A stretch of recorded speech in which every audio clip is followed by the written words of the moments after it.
Ikalabing-anim ng Disyembre ay tumunog na ang kampana na hudyat na simula ng simbang gabi sa baryo. Noong mga sandaling yon ay hindi nakasama si Gino sa unang simba. Tinatamad pa kasi siyang bumangon. Isa pa, hindi naman talaga niya hilig ang pagsisimba. Kaysa matulog siya sa simbahan, mas pipiliin na lang niyang matulog sa kanilang bahay. Pag-alis ng pamilya ni Gino ay hindi na rin siya makatulog. Hindi niya alam kung bakit. Tila ba ninako na sa kanya ang antok na kanina lang ay ramdam na ramdam niya. Bumangon ang binata at pumunta sa kanilang kusina.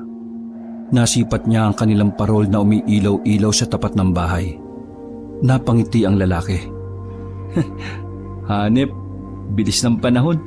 Magpapasko na kagad, ilang araw na lang. Wika ng binata at saka nagsalok ng mainit na tubig sa tasa. Sa kanilang kusina ay may bintana na sakto lamang ang laki. Nakabukas ang bintanang yon. Isasara na sana ni Gino nang may makita siyang mabilis na dumaan sa labas. Uy! Sambit ng lalaki dahil sa gulat.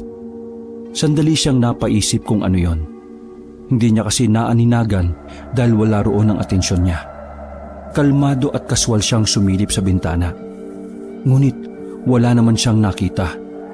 Oh, wala naman ah. Umiling-iling ang binata at naglagay na lamang ng kape.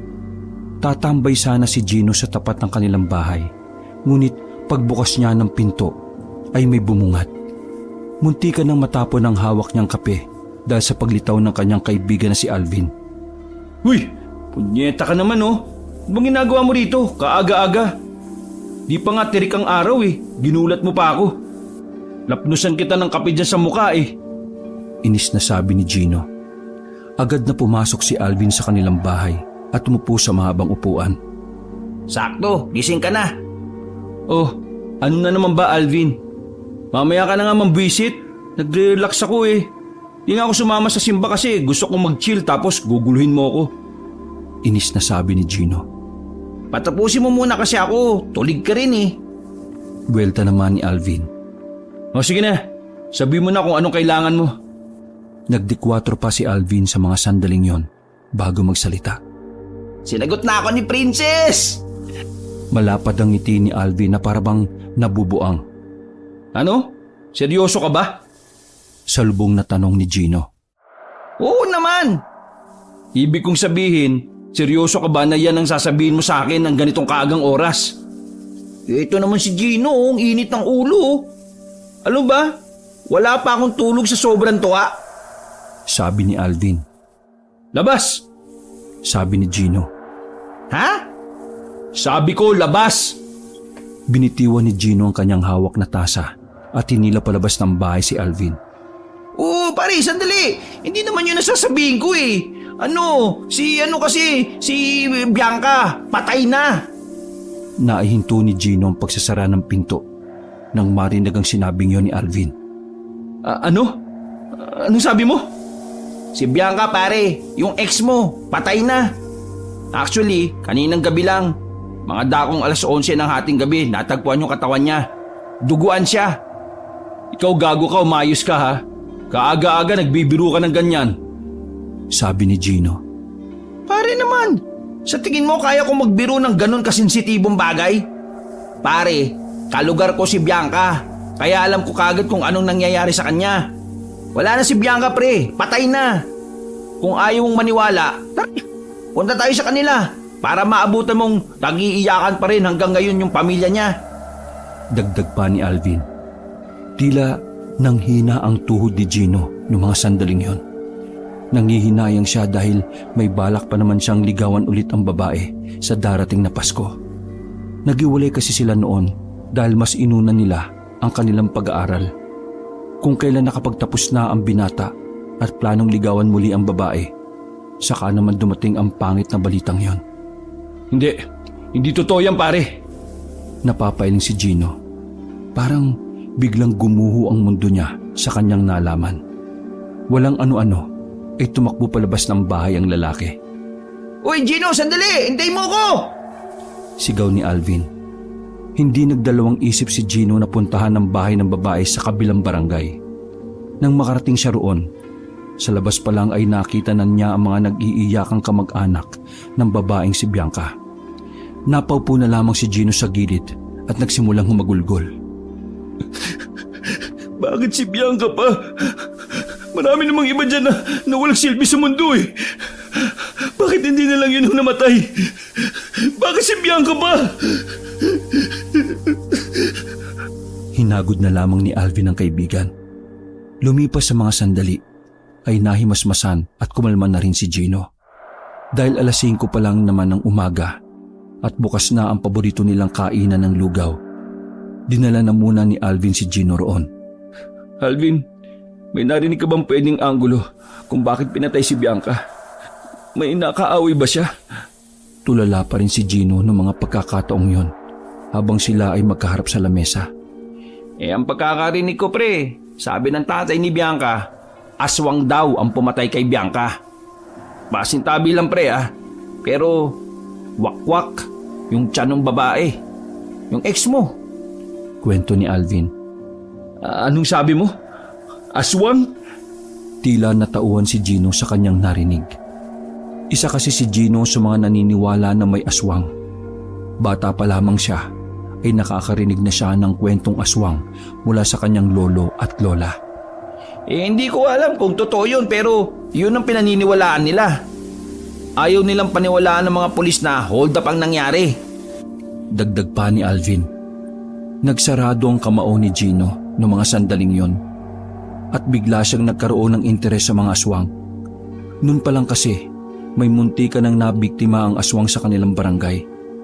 Bakit pre? Naniniwala ka sa aswang? Biglang tanong ni Alvin, sabay higop sa lugaw. Oo, naniniwala ako na may aswang. Kaya kapag nalaman ko kung sino ang aswang dito, papatayin ko talaga. Ramdam ni Alvin ang pagkamuhi ni Gino sa mga aswang. Hindi na lamang kinontra ni Alvin ang paniniwala ng kanyang kaibigan. Nang sumapit ang alas 6, ay naghiwalay na rin sila ng landas. Bumalik si Gino ng kanilang bahay na bagsak ang mga balikat. Tulala at tila ba wala sa sarili. Napansin nga yun ng kanyang ina na si Maring. Ganon din ang ama nitong si Edwin. Hindi na nagtaka ang mag-asawa sa napunan nila sa anak. Maging sila rin kasi ay alam na ang mga nangyari sa babaeng si Bianca. Anak, nandito lang kami ng mama mo ha. Pati mga kapatid mo. Nandito lang sila. Dadamayan ka namin. Huwag kang mahihiyang umiyak ha. Wika ni Edwin kay Gino habang hawak ang balikat nito. Wala nang luhang lumalabas sa mga mata ng binata. Ma, naniniwala ba kayo sa aswang? Tanong ni Gino. Bumuntong hininga si Edwin at sandaling tumingin sa asawa. Tinatanong mo ba yan kasi naniniwala ka na aswang ang pumatay kay Bianca? Wika ni Edwin at tinabihan ng anak sa upuan. Hindi nakapagsalita ang binata. Sa tuwing mababanggit ang pangalan ng babae ay nasasaktan siya. Sabi ni ina, totoo mga aswang. May isang aswang daw na babae noon na napalayas nila. Unang aswang daw yon dito sa buong probinsya ng Palawan. Pero hindi na raw nila yon nakita. Mula noon hanggang ngayon, wala naman nang namamataan na aswang. Pero malaki ang posibilidad na aswang ang pumatay kay Bianca. At kapag nalaman ko kung sino ang aswang dito, papatayin ko rin siya. Sabi ni Gino na nakasarado pa ang mga kamao. Anak, mamayang gabi na ang burol ni Bianca base sa kanyang tita. Puntahan na lang natin siya mamaya. Sabi naman ni Maring. Tumango na lamang si Gino. Wala na siyang lakas para makipag-usap pa. Pumunta na lamang siya sa itaas at pumasok sa kanyang kwarto. Nakatingin lamang siya sa kisame. Iniisip niya kung kakayanin niya bang makita ang dating nobya na nasa loob ng mahabang kahon.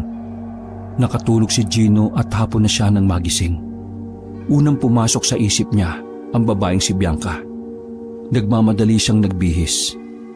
Pagbaba niya ay hinihintay na pala siya ng kaibigang si Alvin.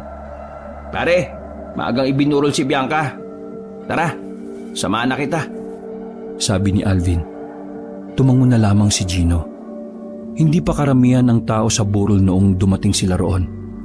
Nang makita ni Gino ang puting ataol na pinaliligiran ng mga bulaklak, dito na muling bumagsak ang kanyang mga luha. Nanginginig ang kanyang kamay. Nangihina ang kanyang tuhod. Nagsisisi siya sa kanyang sarili.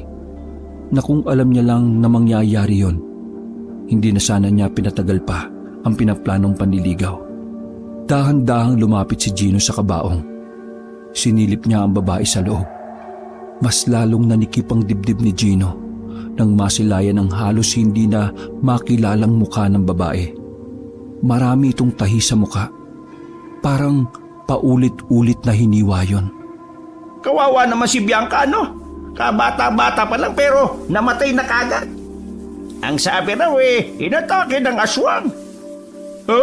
Inatake ng aswang? Bakit? Buntis ba si Bianca? Di ba? Kakagraduate lang niya sa college? Narindi si Gino sa mga naririnig niyang boses ng mga chismoso at chismosa. Hinarap niya ang mga yon at saka pinagsalitaan. Pwede ba? Sa ibang lugar na kayo gumawa ng chismis? Igalang niyo naman ang burol ni Bianca, oh. Bus nga kayo dito! Pasigaw na wika ni Gino sa mga yon. Dali-dali namang umalis sa mga chismoso at chismosa. Lumapit naman si Alvin kay Gino. Uy, gagi ka. Bisita ng nanay ni Bianca yun, no? Pabulong na sabi ni Alvin.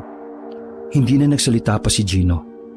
Pinagmasdan na lamang niya ang babae sa ataul na parabang mahimbing lamang yung natutulog. Mga ilang sandali lamang ay lumapit sa kanya ang kuya ni Bianca, si Dondon. May dalang tasa ng kape si Dondon at ibinigay kay Gino. Mabilis namang lumapit si Alvin at saka nagtanong. Kuya, may sopas na kayo? Gutom na ako Sabi ni Alvin na nakahawak pa sa kanyang tiyan. Sige, pasok ka sa loob. Wika ni Dondon na mahalataan ang lungkot sa tinig nito. Huminga ng malalim ang lalaki at tinapik sa balikat si Gino. Alam mo, nung nakaraan sabi sa akin ni Bianca, mahal ka pa raw niya eh. Panimula ni Dondon. Hindi naman maiwasan ni Gino na hindi mapangiti. Kahit pumapatak ang kanyang luha, ay nakaramdam siya ng kakaibang ligaya dahil doon. Gino, matagal na kitang kilala eh. Parang kapatid na rin kita. Kaya sasabihin ko na sa iyo ang totoong nangyari kay Bianca. Dagdag pa ni Dondon habang nakatingin sila kay Bianca. Totoong nangyari? Pabulong na sabi ni Gino. Gino, totoong pinatay si Bianca ng aswang. Nagtayuan ang balahibo ni Gino noong mga sandaling yon. Nagpapawis ang kanyang palad ng dahil sa kaba. Malakas ang hinala namin na ang unang aswang ng Palawan ay nagbalik na para magiganti. Naguguluhan ako. Bakit siya magiganti? Ano bang ginawa niyo? Tanong ni Gino. Tiningnan siya ni Dondon sa mga mata. Seryoso lamang ang itsura ng mukha ni Dondon. Kaya batid ni Gino na totoo ang lumalabas sa bibig ng lalaki. Ang lolo namin ang pumatay sa mga dating aswang na nakatira dito sa barangay na ito. Ang unang aswang na si Corelia, ang nag-iisang nakatakas. Siya ang unang aswang at siya rin ang nagpakalat ng maraming aswang sa Mindanao at Visayas. Bigla silang nawala sa loob ng mahabang panahon.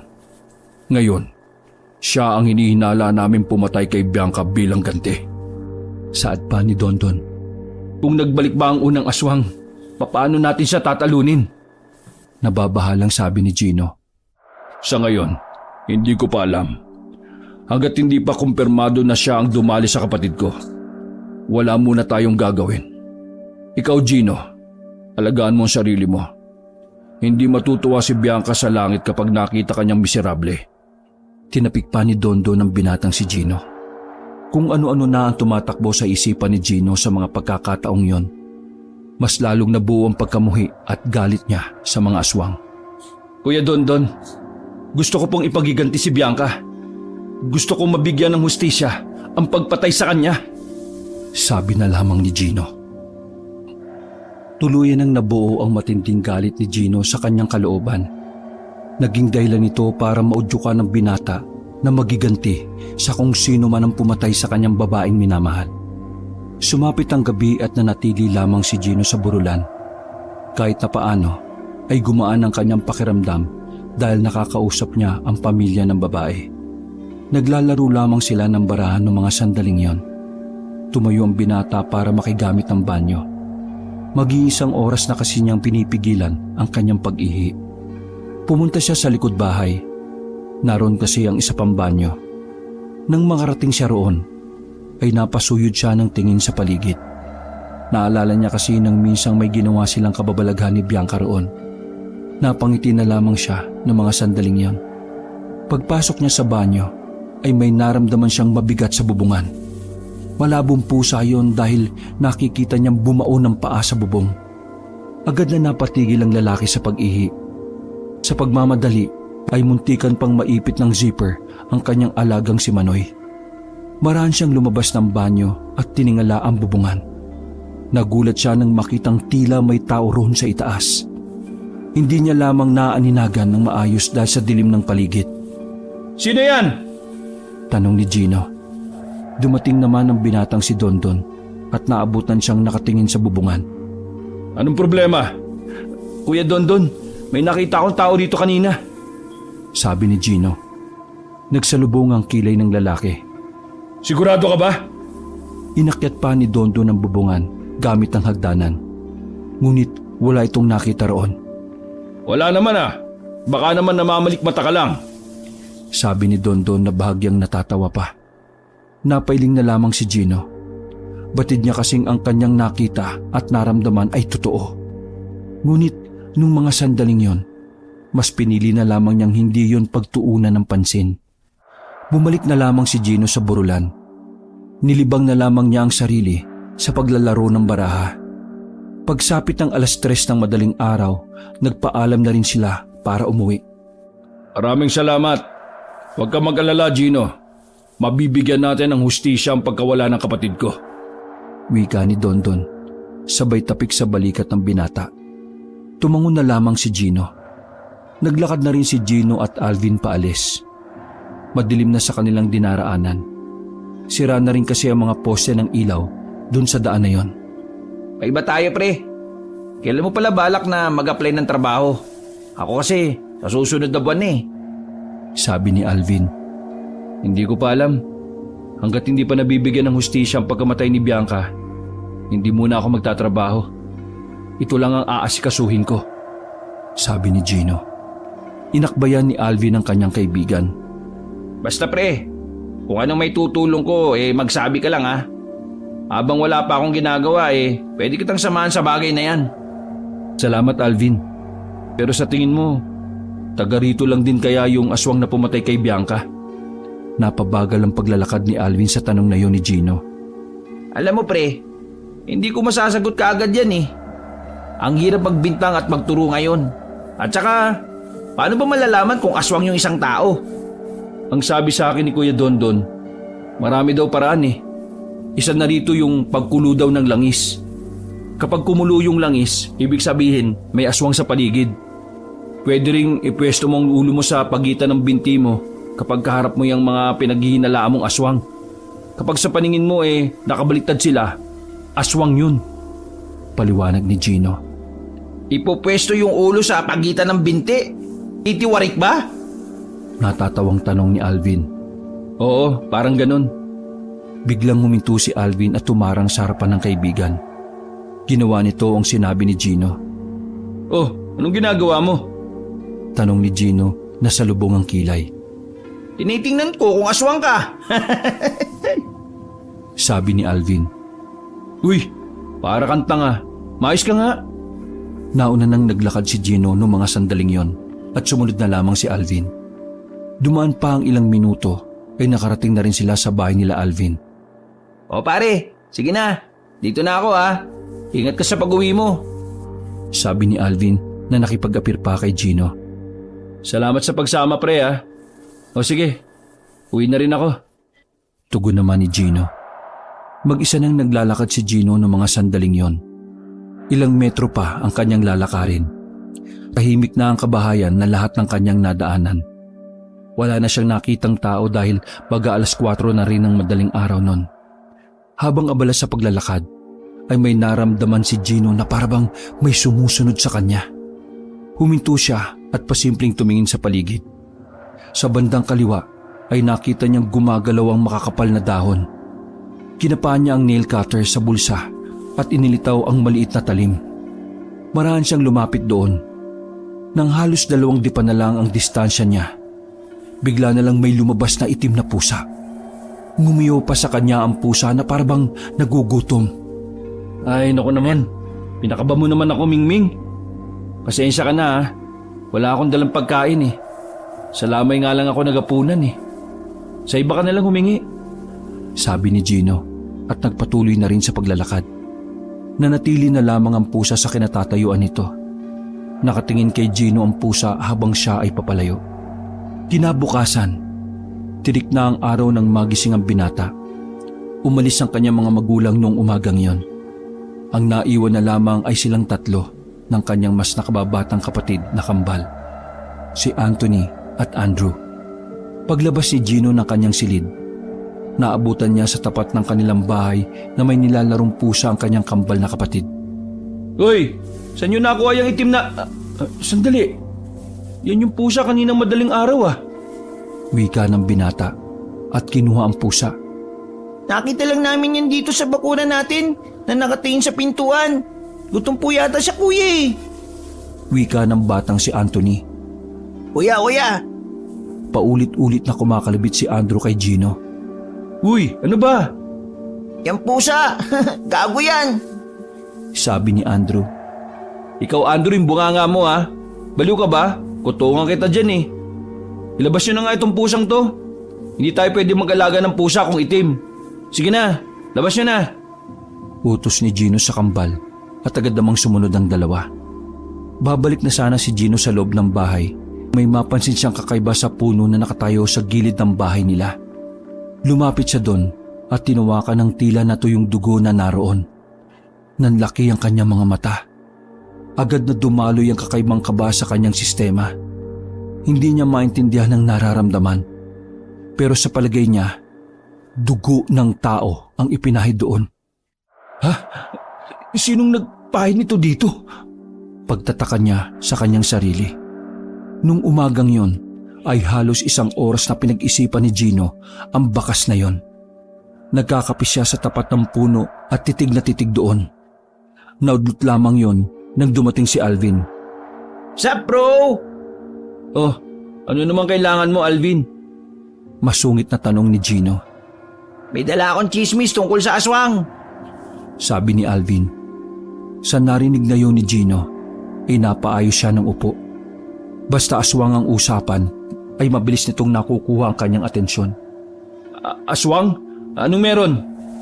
Mainit na balita, bro. Kaninang alas 5 ng madaling araw, base sa mga tricycle driver, may namataan silang matanda. Pero hindi pa naman uugod-ugod ha.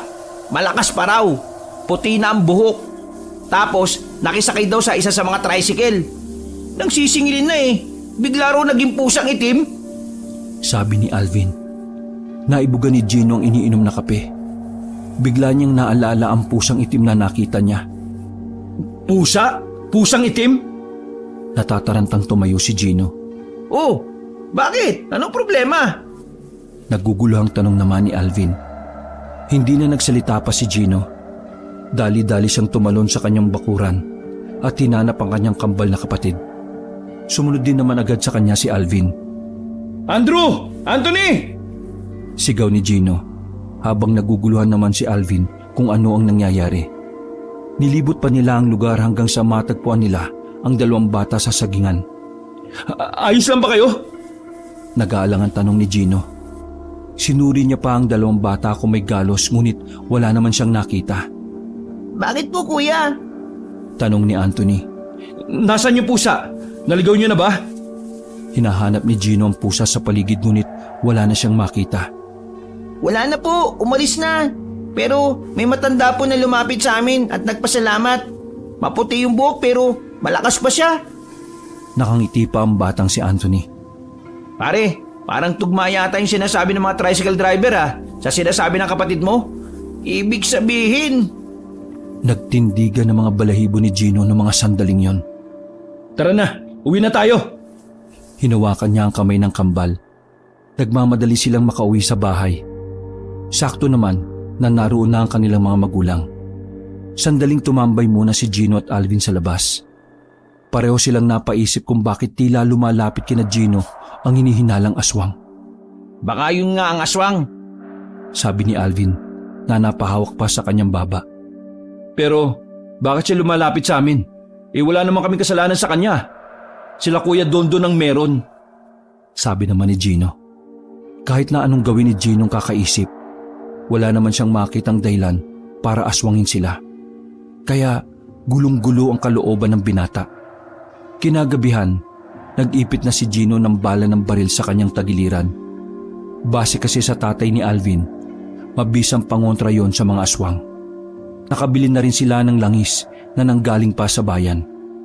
Habang naglalakad silang dalawa ni Alvin patungo sa burol ni Bianca, nakasalubong nila ang maraming kalalakihan na may mga dalang 2x2 at sulo. Manong, anong meron?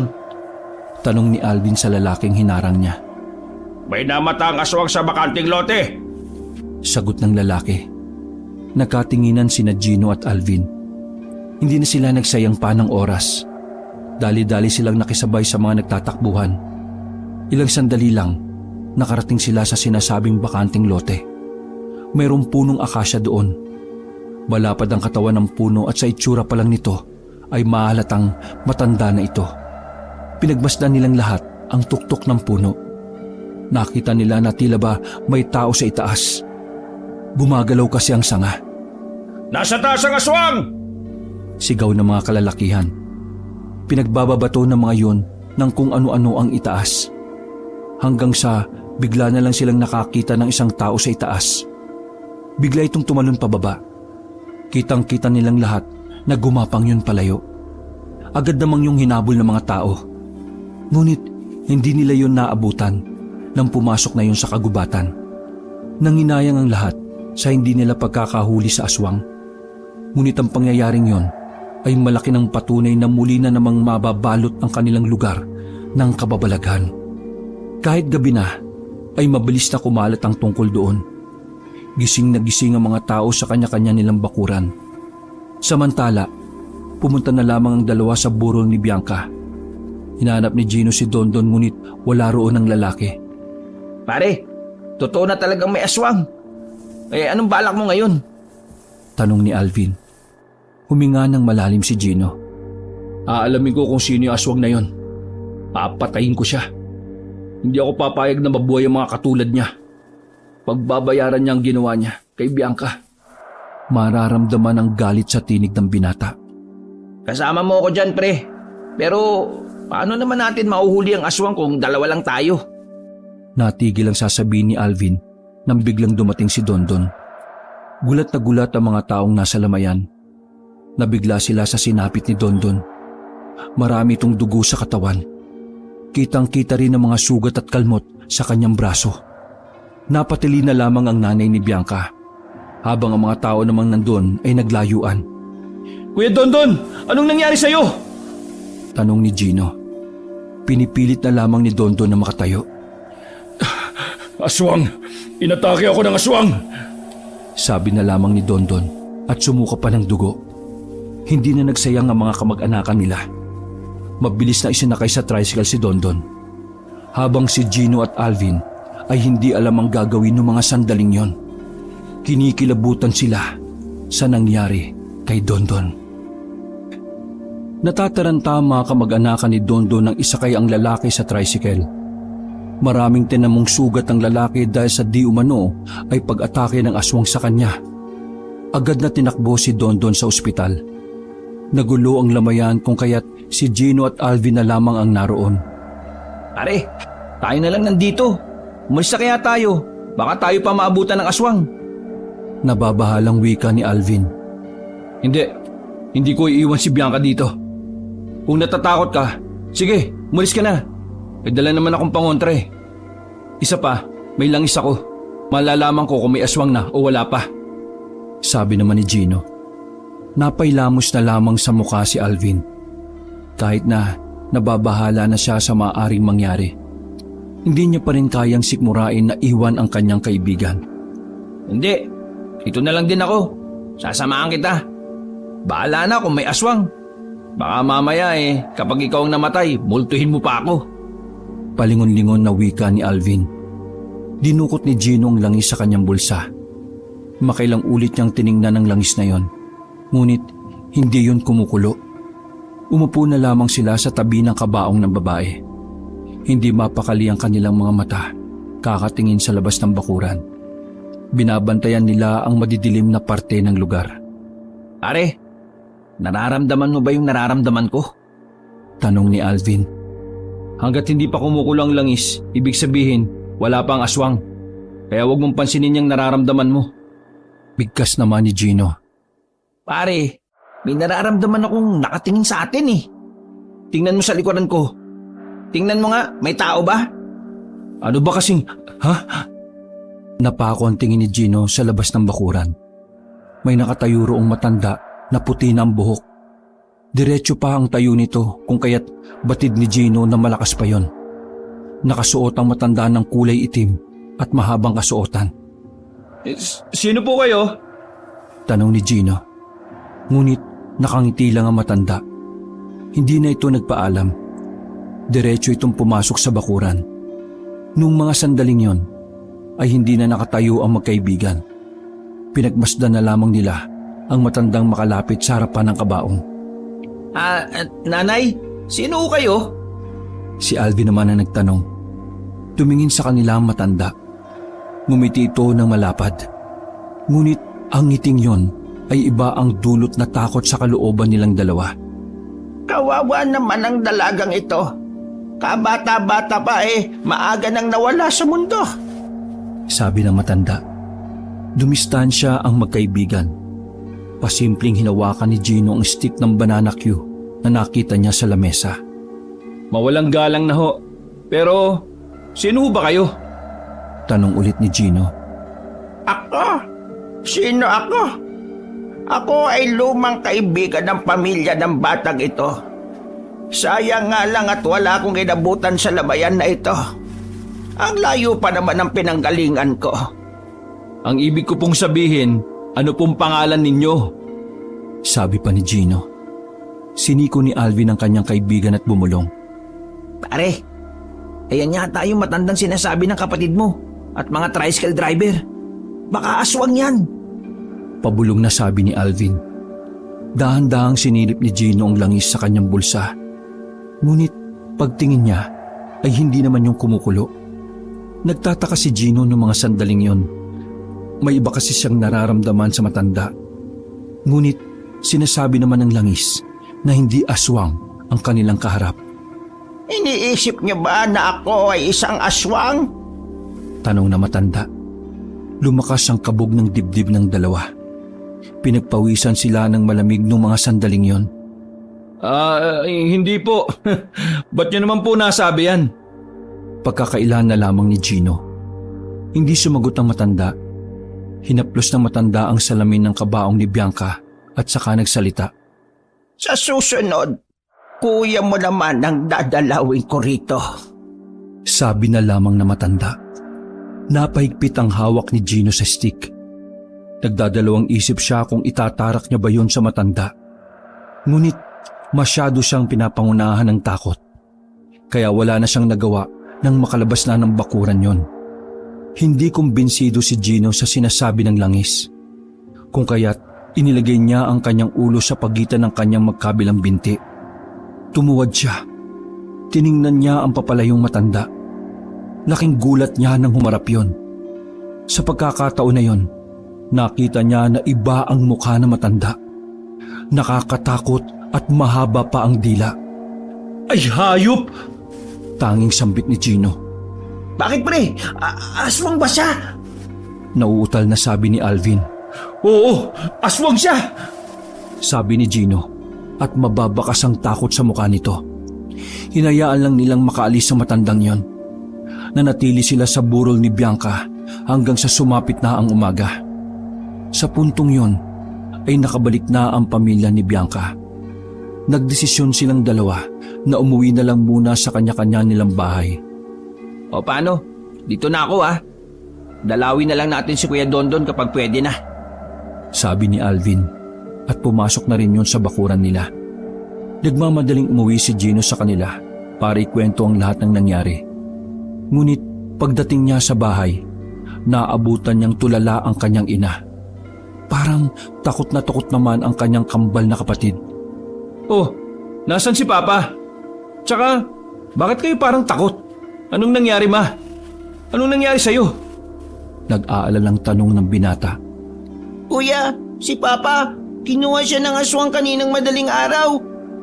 Sabi ng batang si Anthony. Gago yung aswang. Yung matanda ko niya, aswang siya. Pinila niya ang papa natin. Sabi naman ni Andrew. Napamura si Gino. Stress na siya sa mga nangyayari. Parang hindi na natigil ang mga masasamang kaganapan sa buhay niya mula nang mawala si Bianca. Bantayan niyo si Mama. Pupunta ako sa barangay at magpapatulong ako. Sabi ni Gino sa kambal at tumango lamang ang mga yon. Tumakbo ang binata patungo sa kanilang barangay. Kaso pagdating niya ay maraming tao. Hindi lang pala sila ang naperwisyo ng nasabing aswang. Lahat ng naroon ay nirereklamo ang mabangis na nilalang na yon. Nawala ng pag-asa si Gino. Palagay niya ay hindi siya maasikaso doon sa dami ng mga kapareho niyang reklamo. Binalikan na lamang niya ang kanyang kapatid na kambal. Kalmado ang kanyang nanay na si Aling Maring sa puntong yon. Mahimbing ang tulog naming lahat kagabi. Madaling araw na bulabog kami nang sumigaw si Edwin, ang papa mo. Pagtingin namin sa bintana, naroon na yung matanda. Tama, matanda siya. Bigla siyang pumasok. Si papa mo, yun lang ang hinila niya palabas ng bahay. Pumalag naman ang papa mo. Kaso, kinaladkad na siya papunta sa dilim. Wala akong nagawa kundi yakapin na lamang ang mga kapatid mo. Kwento ng ina ni Gino na si Aling Maring. Bumuntong hininga na lamang ang binata. Pumunta rin ang aswang sa burol ni Bianca. Ang nakakapagtaka lang, hindi naman kami sinaktan. Pero bago yon, nauna na umuwi si Kuya Dondon. Sugatan, duguan. Tinakbo siya sa ospital. Hindi ko alam kung anong lagay niya. Ma, napapaisip ako. Kung pamilya lang ni Bianca ang may atraso sa aswang, bakit pati sa atin umaaligid siya? May hindi ba kayo sinasabi sa akin? May kasalanan din ba ang pamilya natin sa aswang na yun? Tanong ng binata. Naging aligaga ang mata ni Aling Maring. Napansin naman yun ni Gino. Inakala niya na nagkaroon ng matinding trauma ang kanyang ina, kung kaya't hindi niya na lamang ito pinilit na sumagot. Huwag ka mag-alala, Ma. Nararamdaman kong ligtas si Papa. Makakabalik siya rito ng buhay. Niyakap na lamang ni Gino ang kanyang ina. Nang umaga na yon, ay pinilit ni Gino na alisin ang negatibong aura sa kanilang bahay. Nagluto na lamang siya ng makakain at nilaro niya ang dalawang kapatid. Pinagpahinga niya muna si Aling Maring sa lahat ng gawain. Ngunit sa kaloob-looban ni Gino ay hindi siya mapakali. Habang lumilipas ang oras na wala ang kanyang ama, mas lumalaki ang tsansa na baka napahamak na ito. Oh, bakit nandito ka? Tanong ni Gino nung makitang nasa pintuan si Alvin. Halika muna, may sasabihin ako sa'yo. Mahinang sabi ni Alvin. Lumabas kaagad ng bahay si Gino at sa bakuran kinausap ang lalaki. Pare, tingnan mo itong larawan na ito. Inabot ni Alvin ang isang lumang larawan na sa palagay ni Gino ay panahon pa yun ng mga Hapon. Sandali. Kamukha nitong isang babae, yung matanda ah. Tama ba ako? Wika ni Gino. Tumpak pare! Oh, tapos, sino itong mga nandito? Itong nakakbay sa matandang aswang? Ewan ko, Gino, kung sino yung lalaki na yan. Pero itong lalaki at babae sa kaliwa, ayan yata yung lolo at lola ni Kuya Dondon at Bianca. Alam mo, palagay ko, dating magkakakilala sila eh. Tapos nang malaman ng lolo nila Bianca na aswang itong isang to, pinatay niya. Sabi ni Alvin. Baliw, di ba nga hindi napatay ng lolo ni Kuya Dondon yung matanda kasi nakatakas? Ang sabi, yung ibang aswang lang ang napatay. Bali, pinagiganti niya yung mga kasama niya. Paliwanag naman ni Gino. Ay, hirap isipin. Sakit sa ulo. Teka Alvin, saan mo pala ito nakuha? Napadaan kasi ako sa burulan ni Bianca. Nakita ko yung nanay niya na may tinapon ng mga gamot sa drum. Sumabo itong larawan papunta sa harapan ko kaya kinuha ko. Kwento ni Alvin. Habang nag-uusap sila, ay hindi nila namamalayan na nasa likuran na pala nila ang nanay ni Gino. Oh, ma, akala ko ba nagpapahinga kayo? Tanong ni Gino. Kaninong larawan yan? Patingin nga. Sabi ng ginang. Binigay naman ng binata ang larawan sa ina. Nang makita ni Aling Maring ang nasa larawan, ay nanlaki ang mga mata nito. Ma, anong problema? Nakikilala mo ba sila? Tanong ni Gino, sabay lapit sa ina. Ha? Hindi ko sila kilala. O sige, matutulog na ako. Nagmamadaling umalis ang ginang at pumasok na rin sa loob. Naninibago si Gino sa kilos ng kanyang ina. Iniintindi na lamang niya dahil alam ng binata na apektado pa rin ito sa pagkabihag ng kanyang ama. O pre, ano bang nangyari kay Aling Maring? Okay lang ba siya? Nag-aalalang tanong ni Alvin. Ewan ko ba? Nagkaganyan siya kasi si Papa. Dinukot ng aswang kaninang madaling araw. Pagkasabing yun ni Gino ay nagulat si Alvin. Ano? Dinukot si Tito Edwin? Oo, pre. Kaya nga, hindi ko rin alam ang gagawin ko eh. Sinusubukan kong kumalma para makapag-isip ako ng maayos. Pero wala. Blanko ang utak ko. Umiling ang binata at walang ganang umupo sa nakatumbang katawan ng puno. Sino kaya yung lokong aswang na yun, no? Wala nang dumating yan dito sa barangay natin eh. Nagkagulo-gulo yung tao. Pagkatapos ng pag-uusap na yon, ay pinili ni Alvin na tumambay na lang muna kina Gino. Tinulungan ito si Gino sa mga gawaing bahay para lang kasi kahit papaano kumalma ang kanyang ina. Noong mga sandaling yon, tila ba takot pa rin ang ginang si Aling Maring. Pre, salamat ah. Hindi mo naman dapat ito ginagawa eh, pero nandito ka. Wika ni Gino.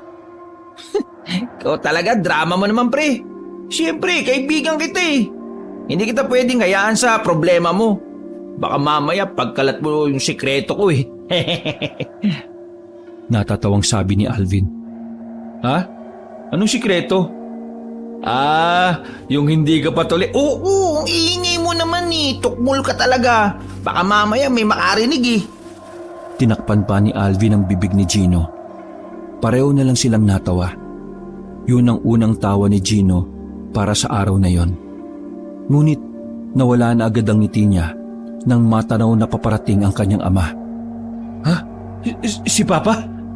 Sambit ni Gino at napatingin din si Alvin. May kasamang dalawang lalaki ang kanyang amang si Edwin. Bagay na ipinagtaka ni Gino. Dahil ang pagkakaalam niya, kinuha si Edwin ng aswang. Papa? Tawag niya kay Edwin.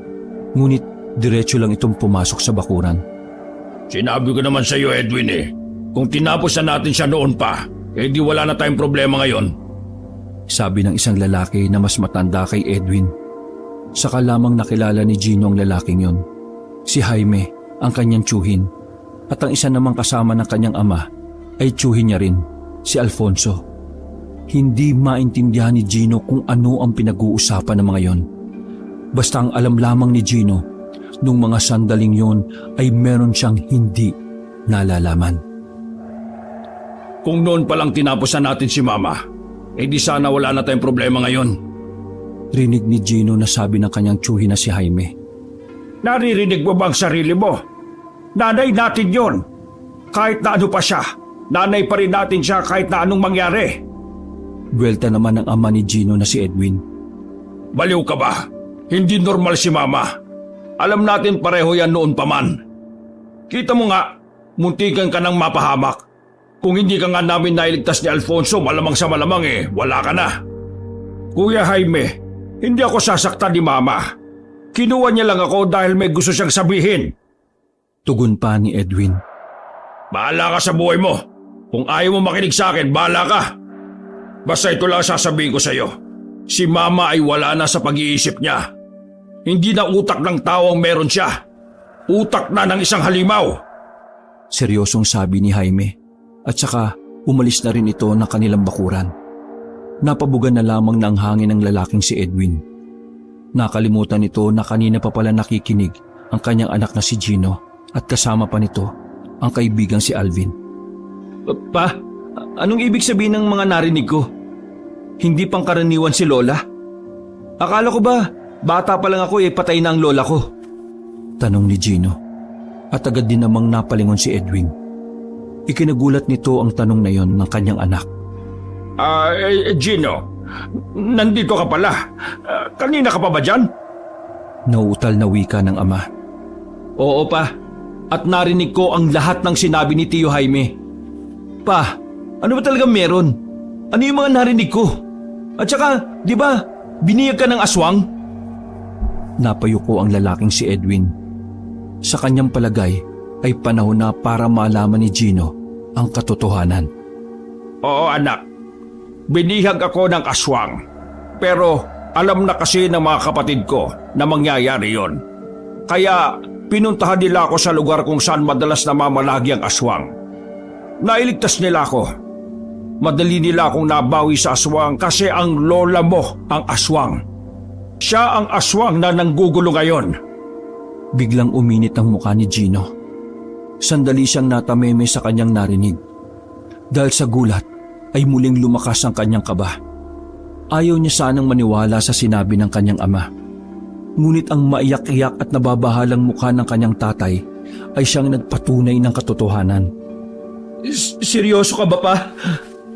Gino, anak, ang lola mo ang sinasabing unang aswang dito sa Palawan.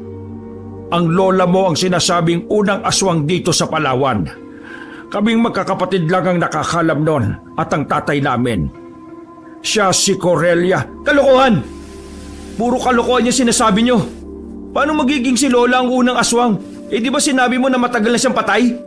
At saka, wala naman tayong lahing aswang ah. Pagpupumilit pa ni Gino. Wala tayong lahing aswang. Oo, tama ka. Kahit ang Lola Corella mo ay simple at normal na tao lang siya noon. Pero nayanggaw siya ng dating nobyo ng lola ni Dondon. Yun ang dahilan kung bakit galit na galit ang lola mo sa kanila. Kasi kung di dahil sa lola ni Dondon, hindi naman magiging aswang ang lola mo. Mula noon ay gumawa ang lola mo ng paraan para magparami. Siya ang nagdulot ng kaguluhan dito noon bago pa siya mapuksa. Aswang si Lola kung ganun? Tapos, wala ka man lang sinasabi sa akin? Nagpanggap ka na walang alam? Paano mo natisang isipin na wala lang ang lahat ng yun? Gayong si Lola palang pumatay sa babaeng minamahal ko. Ano? Sabihin mo! Galit na sabi ni Gino. Inawat na siya ni Alvin at lumabas na rin ng bahay ang ginang na si Aling Maring. Patawarin mo ako anak. Hindi ko ginustong itago sa iyo ang katotohanan. Naghihintay lang ako ng tamang pagkakataon. Maniwala ka!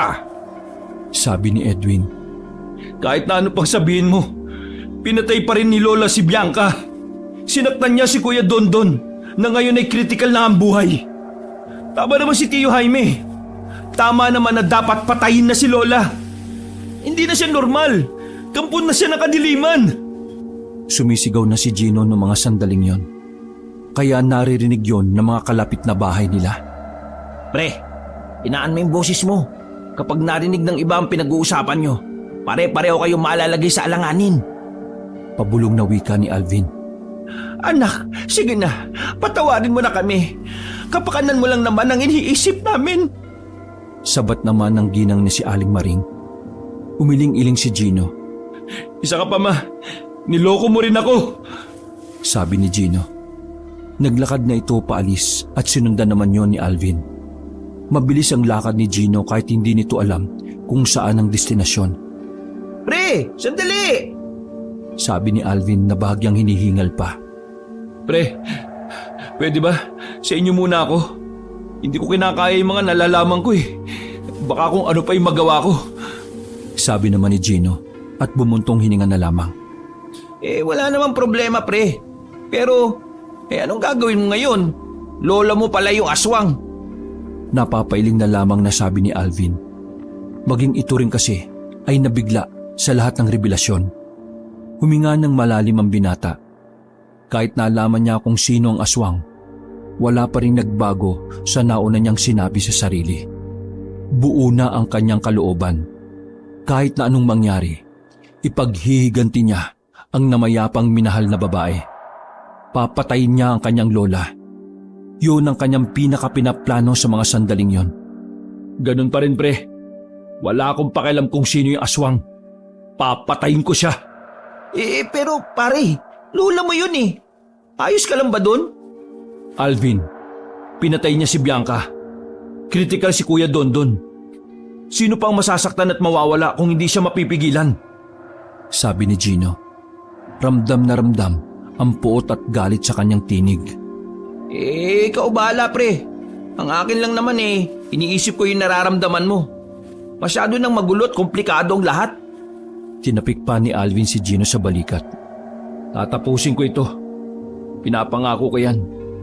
May paninindigang sabi ni Gino. Tulad ng napag-usapan, tumambay muna si Gino sa bahay nila Alvin.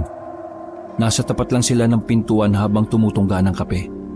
Tahimik lang ang dalawa. Hanggang sa mga sandaling yon, ay iniisip pa rin ni Gino kung bakit humantong ang lahat sa ganon. Makalipas lang ang halos isang oras, nagyaya na si Alvin na matulog.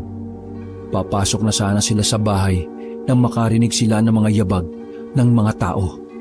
Sumilip sila sa labas ng bakuran. Dumaan sa kanilang harapan ang mga residente na may mga dalang mga pamalo, mga sulo, mga itak at kung ano-ano pang maaaring gawing armas. Mukhang tutugisin na nila si Lola. Pabulong na sabi ni Gino. Ngunit iba pala ang kanyang hinala. Nanlaki ang kanyang mga mata nang marinig ang sigaw ng isang lalaki na naroon. Unahin si Edwin! Nilagaan niya ang nanay niyang aswang, si Corelia! Ang unang aswang! Nagsigawan pa ang mga tao. Pare, narinig ata nila yung usapan niyo ng papa mo eh. Kumalat na. Nababahalang sabi naman ni Alvin. Dito ka lang. Babalikan ko sila. Sabi ni Gino. Uy, teka, sasamahan kita pre. Hindi na. Problema ko ito. Problema ng pamilya ko. Kaya lulutasin ko ito na mag-isa. Uy, bugo ka ba? Hindi mo kakayanin na mag-isa yan. Ang dami-dami nila. Sasamahan kita. Kahit na sumama ka, mas marami pa rin sila, no? Dalawa lang tayo. Sabi naman ni Gino. Ang malaga, kasama mo ko, di ba? Tara na. Hinila na ni Alvin si Gino at sa kabilang daan sila dumaan para mas mabilis. Pagdating ng dalawa sa bahay nila Gino, naabutan nilang gising pa si Edwin at Maring. Problemado ang mga mukha nito. Anak! Sambit ni Edwin, ngunit sa ibang direksyon nakatingin si Gino. Tito, kailangan na po nating umalis dito. Narinig po ng kalapitbahay niyo yung usapan niyo ni Gino kanina. Mabilis pong kumalat yung balita. Pupuntahan nila kayo dito sa pag-aakalang aswang din po kayong lahat. Paliwanag ni Alvin na pinilit lamang na kumalma. Tiningnan ng mag-asawa si Gino. Maraming salamat, anak. Sabi ni Maring. Ay, sige na. Mag-impake na kayo. Maya-maya lang, nandito na sila. Ang babagal pa eh. Sabi ni Gino. Agad na kumilos sa mag-asawa. Binitbit naman ni Gino at Alvin ang kambal na bata. Saktong pagdaan nila sa likod bahay ay nakarating na rin ang mga residente. Maingat silang dumaan sa mga mapuno, madamo at maraming tuyong sanga na nakaharang. Natanaw pa ni Gino ang mga residente na pinasok na ang kanilang bahay. Dahilan para mas lalo pa nilang bilisan ang pagtakas. Habang naglalakad sila sa kailaliman ng puting buwan, nakarinig naman sila ng hiyaw. Madilim na ang kagubatan. Hindi nila matukoy kung saan nagmumula ang tunog na yon. Nagdulot naman yun ng takot kay Gino. Kahit na alam niya na lola niya ang aswang, nasa isip niya pa rin na baka pati siya ay saktan nito. Dahil para sa kanya, iisa lang ang takbo ng utak ng mga aswang. Yun ay ang kumain at pumatay ng tao. Pansamantala silang huminto nang hingalin ang lalaking si Edwin. Pa, ma, pumunta na lang tayo kina Tio Jaime. Ligtas kayo ron. Sabi ni Gino na palingon-lingon pa sa kanilang pinanggalingan. Ibinaba nito saglit ang batang si Andrew. Paano ka? Tanong ni Edwin. Magpapaiwan ako. Hahanapin ko pa ang aswang. Hindi ako papayag na makapambiktima pa siya. Sabi ni Gino na hindi man lang nagdalawang isip. Bumuntong hininga na lamang si Edwin. Hindi na niya kinontra pa ang binata sa kung ano ang gusto nitong gawin. Sige, mag-iingat ka anak. Gawin mo kung ano ang tama. Sabi naman ni Edwin. Matapos magpahinga, ay nauna nang umalis ang mga magulang ni Gino kasamang dalawang bata. Nagpaiwan si Gino at Alvin sa kanilang kinalalagyan. Sigurado ka bang ayos lang sila? Tanong ni Alvin. Hindi naman sila sasaktan ni Lola eh. Ang mahalaga ngayon, natakasan na nila yung mga residente. Paano? Saan tayo ngayon, pre? Babalik tayo sa barangay ninyo, Alvin. Tsaka ko, napupunta doon sila Lola para ipagpatuloy ang pagiganti niya. Nanganganib ang buhay ng pamilya ni Bianca. Tumangon na lamang si Alvin. Bago pa sila maabutan ng mga residente, ay naglakad na rin sila patungo sa barangay nila Alvin. Kaunting lakad lang ay natanaw na agad nila ang bahay nila Bianca. Nagmamadali silang tumakbo patungo roon nang mapansin nila na nakapatay ang ilaw sa burulan. Pagpasok nila sa bakuran, napatakip na lamang ng bibig si Alvin nang maabutan ng mga nakahandusay na katawan. Nakatumba na rin ng bahagya ang kabaong ni Bianca. Agad naman nilang inayos yon. Pagsilip nila sa loob ng bahay, ay patay na rin ang mga naroroon. Nagtayuan ang kanilang mga balahibo nang marinig na tila may tao pa sa loob. Madilim ang bahay, kaya kinapakapa muna ni Gino ang pindutan ng ilaw. Nang magliwanag ang bahay, nakita niya ang isang matanda na palabas na sana ng bintana. Aurelia! Tawag ni Gino. Namputya, tinawag pa talaga. Kinakabahang wika ni Alvin. Hindi lumingon na matanda ngunit huminto ito. Itigil mo na ang ginagawa mo. Hindi pa ba sapat sa iyo ang lahat ng ginawa mo? Patay na silang lahat. Akmang lalapit si Gino, ngunit pinigilan nito ni Alvin. Paano mo nagawa ang lahat ng yun? Ganyan ba talaga ang isang aswang? Wala ng puso? Ubod ka na kasamaan? Kahit kailan, hindi kita ituturing na lola. Napakasama mong nilalang. Dagdag pa ni Gino. Dinampot ni Gino ang itak na nakasabit sa pintuan. Wala ka pang alam, iho. Masyado ka pang mangmang sa nakaraan. Kung sa bagay, hindi naman sinasabi sa iyo ng paborito kong anak na si Edwin ang buong kwento. Sabi na matanda. Wala akong pakialam kung ano yung buong kwento na sinasabi mo. Ang mahalaga na lang para sa akin ay mabigyan ng hustisya ang pagpatay mo sa babaeng mahal ko. Itinaas ni Gino ang itak sa ere. Nasa aktong aatakinan niya ang matandang nakatalikod nang biglang tumalon na ang matanda palabas ng bintana. Pagsilip nila doon ay bigla na lang yung naging pusang itim. Sayang, dapat kasi hindi mo ako pinigilan eh. Pucha naman oh. Inis na sabi ni Gino sa kanyang kaibigan na si Alvin. Napapakamot na lamang sa ulong lalaking si Alvin dahil sa nangyari. Ayaw lang naman kasi niya na mapahamak si Gino. Batid niya kasing mabangis at peligrosong kalaban ng aswang. Nag-aalala lang naman ako sa iyo eh.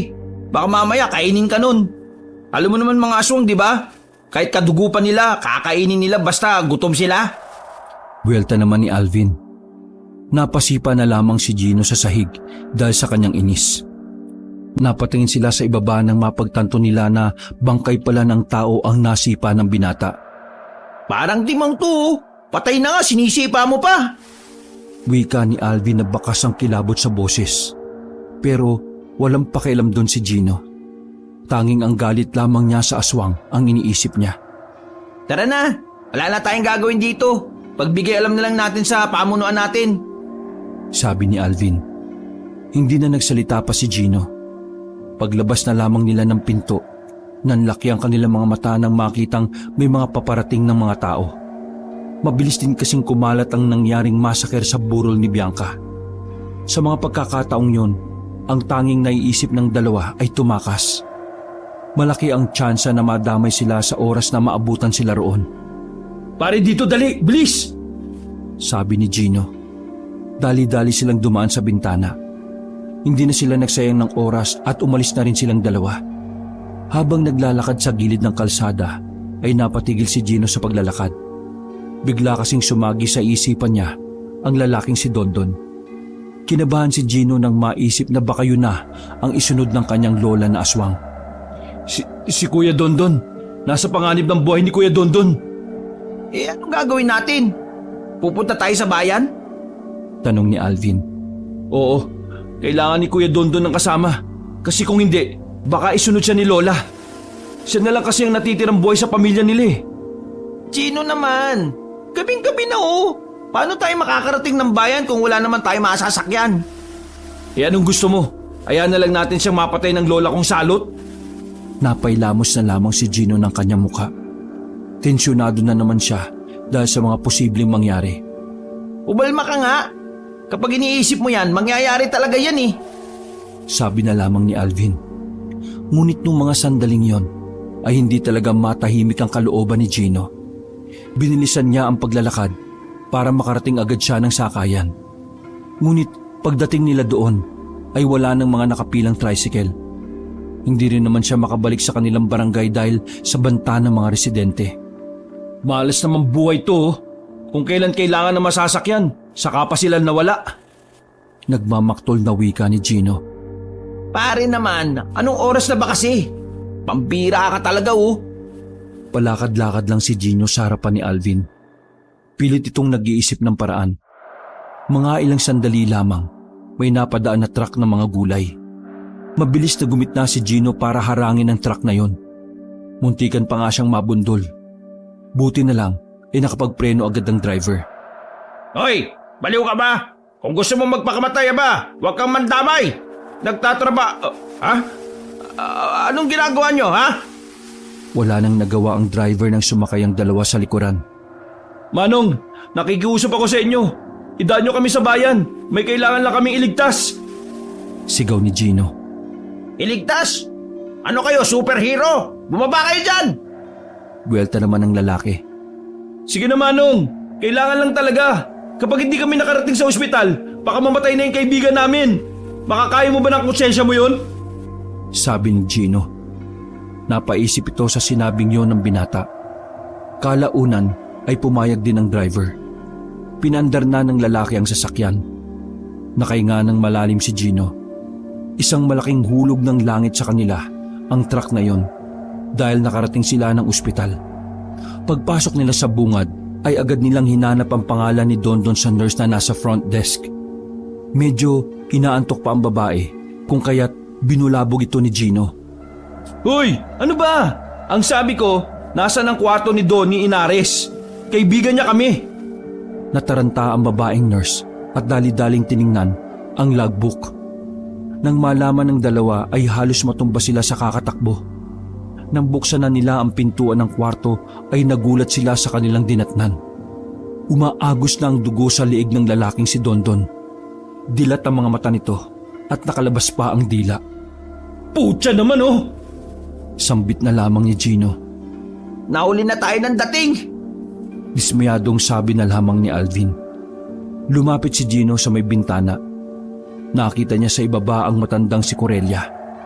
Nakatingin lamang ito sa kanya ng seryoso habang may bakas pa ng dugo sa bibig.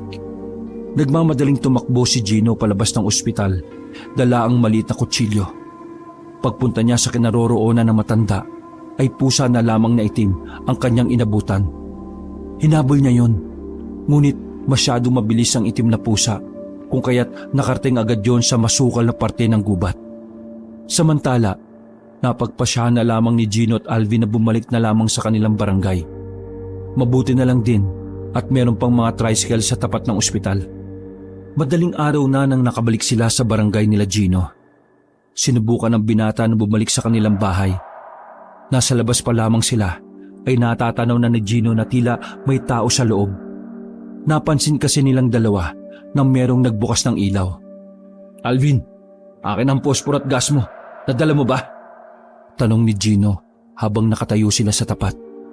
Nagmamadaling kinuha ni Alvin ang mga nabanggit na gamit sa kanyang bag na kanina pa niya dala-dala. Lumapit sila sa bahay at pagkasilip nila sa loob, nakita nila ang matanda doon.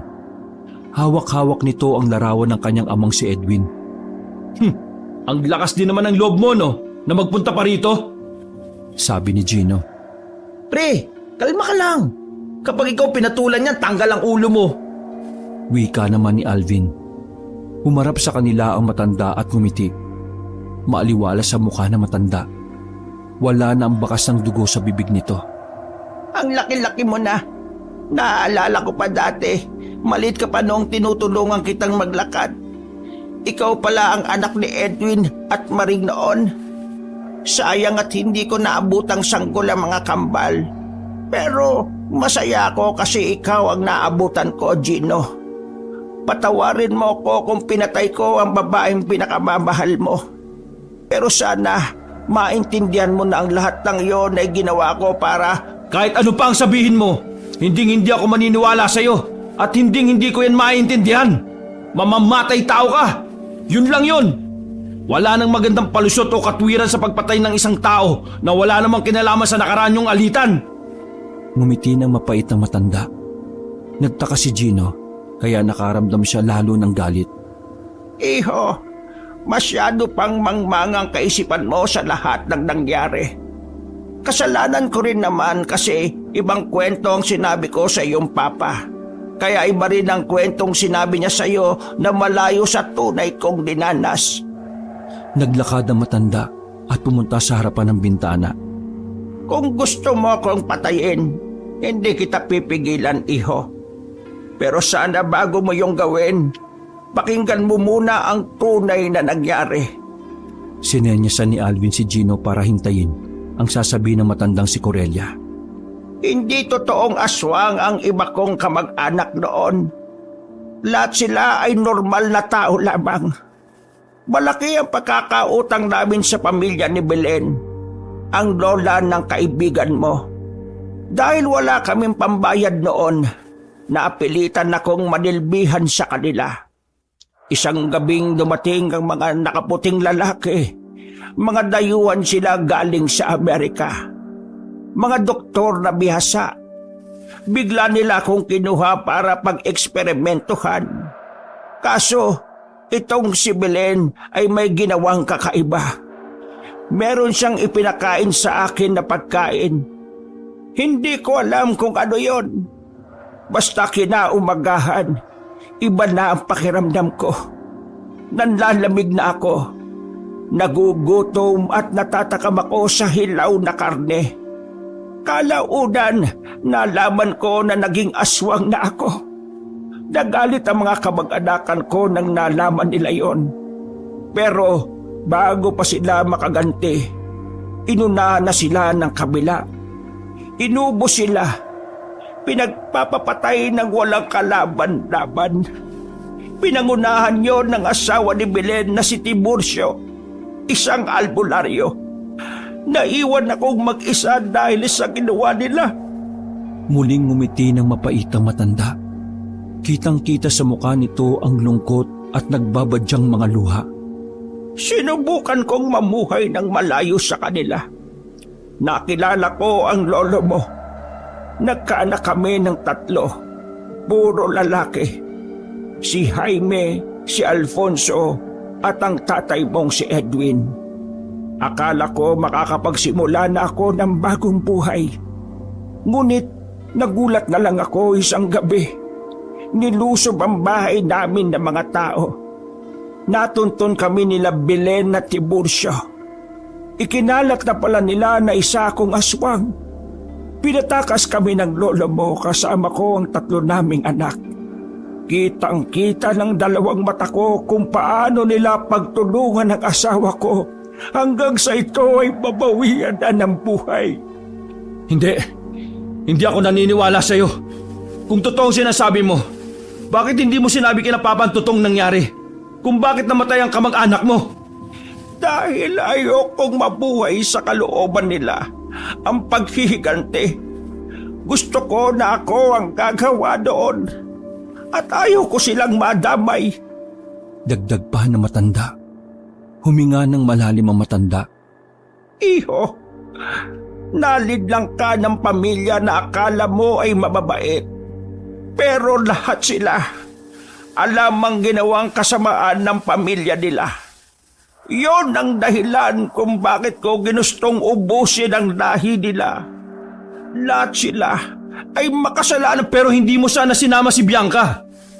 Alam din ng mahal mong babae ang madilim na sikreto ng kanilang pamilya. Ngunit wala siyang ginawa para itama yon. Masisisi mo ba ako sa ginawa ko?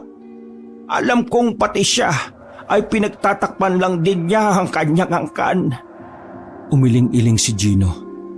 Hindi kita pipilitin na maliwala, iho. Ang akin lang ay... Hindi na nakapagsalita pa ang matanda nang biglang may tumusok na palaso sa kaliwang dibdib nito. Pagsilip nila sa labas, nagtitipo na roon ng mga tao. Nasa loob ang aswang! Patayin! Sigaw ng mga tao. Ang bira naman tong mga taong to.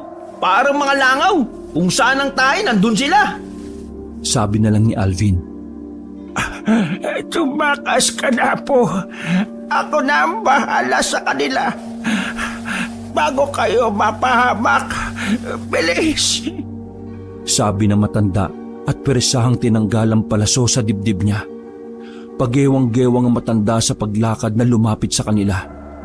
May binunot ang matanda sa bulsa nito na isang damit na parang pang 10 taon lamang. Apo, pakibigay na lamang ito sa iyong ama. Regalo ko sana ito sa kanya nung 10 taon niyang kaarawan. Pakiusap, ibigay mo.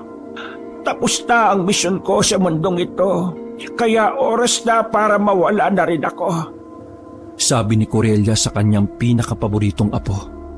Hindi na nakapagsalita si Gino. Hindi niya maintindihan kung bakit bigla na lang tumulo ang kanyang luha. Tinanggap niya ang kulay puting damit na may nakabordang pangalan ng kanyang ama. Mga ilang sandali lang ay nagbago na ng anyo ang matanda. Pumangit ang mukha nito at tumaba na rin ang dila at mga kuko. Aswang man ito ay nanghihina na rin dahil sa sugat sa dibdib. Nung mga sandaling yon, alam na ni Gino na yun na ang huling sandali ng matanda sa mundo. Ibibigay ko po ito kay Papa. Sabi na lamang ni Gino. Tumingin at tumango lang sa kanya ang matanda. Umalis na rin sina Gino at Alvin doon. Nakita nila na pinagtulungan ng mga residente si Corellia sa mismong bahay na yon. Ang weirdo ng pakiramdam ni Gino. Galit siya sa matanda ngunit tila nasasaktan ang kanyang puso. Tuluyan na silang nakalayo at napuntahan nila ang kanyang ama. Inabot na sila ng umaga noong mga oras na yon. Paglapit ni Gino ay inabot niya kaagad kay Edwin ang damit na pinabibigay na matanda. Naiyak na lamang si Edwin at niyakap ang damit. Natameme na lamang si Gino. Lahat ng galit sa kalooban niya ay tila nabura. Hindi pa siya kumbinsido sa kwento na matanda.